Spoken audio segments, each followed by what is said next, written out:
There are two types of inventory system or methods. The periodic inventory method and the perpetual inventory method. What is periodic inventory method? This is the method of computing the cost of inventory at the end of a given period by physically counting the remaining inventories at the end of the period and multiplying the corresponding cost of each of the item counted, and that amount shall be debited to inventory account and credited to cost of sales. You may ask, why is it credited to cost of sales? Because the beginning inventory and the purchases shall be automatically presumed sold, and therefore it is automatically debited to cost of sales. So debit cost of sales, credit inventory. And that if it remains unsold at the end of the period, it is credited to cost of sales to adjust the over debit to cost of sales. Under this method, there is no recording of cost of sales every time a sales is made, and there is no crediting to inventory every time an inventory is sold.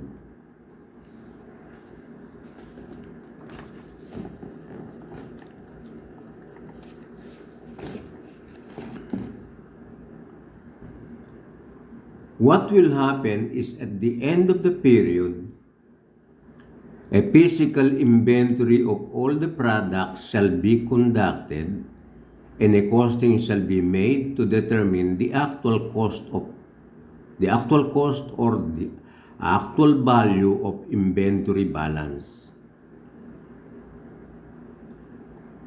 The actual cost based on actual quantity counted of the inventory shall be the basis in setting up the inventory balance. The entry is debit finished goods inventory and credit cost of sales. In this periodic method, the losses on theft, evaporation, breakage, etc., if ever determinable, an entry shall be made as follows: debit loss on inventory, then credit cost of sales. Why is it credited to cost of sales? Because all the beginning inventory and the purchases were considered as sold and so debited to cost of sales, including those losses in which case even the inventory losses due to theft, breakage, etc. were debited to cost of sales.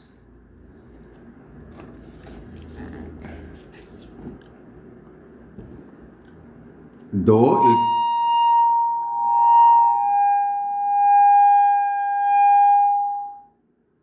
it should be debited to loss on inventory account, as these losses, when found, shall be debited to cost of sales.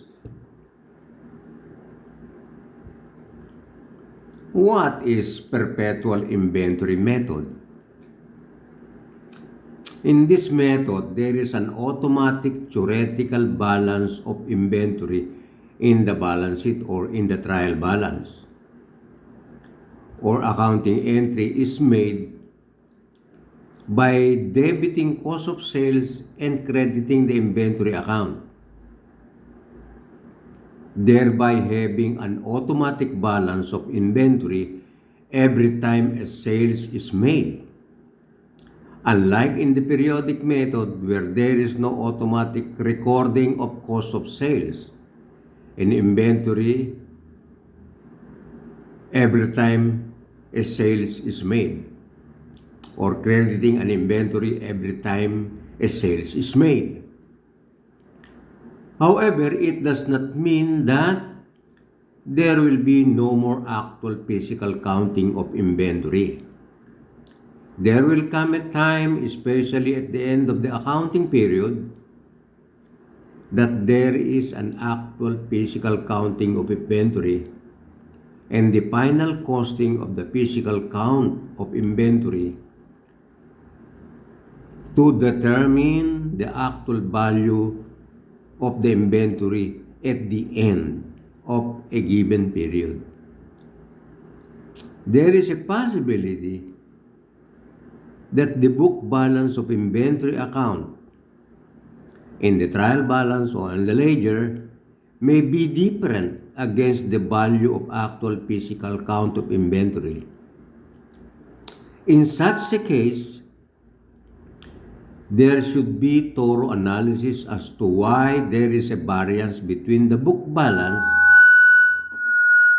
of inventory and the actual physical count of inventory. If in case losses were established, an accounting entry shall be made recognizing the loss on inventories, and the entry is loss on inventories, credit inventory. So this is the end of my lecture. I hope you have learned something about it.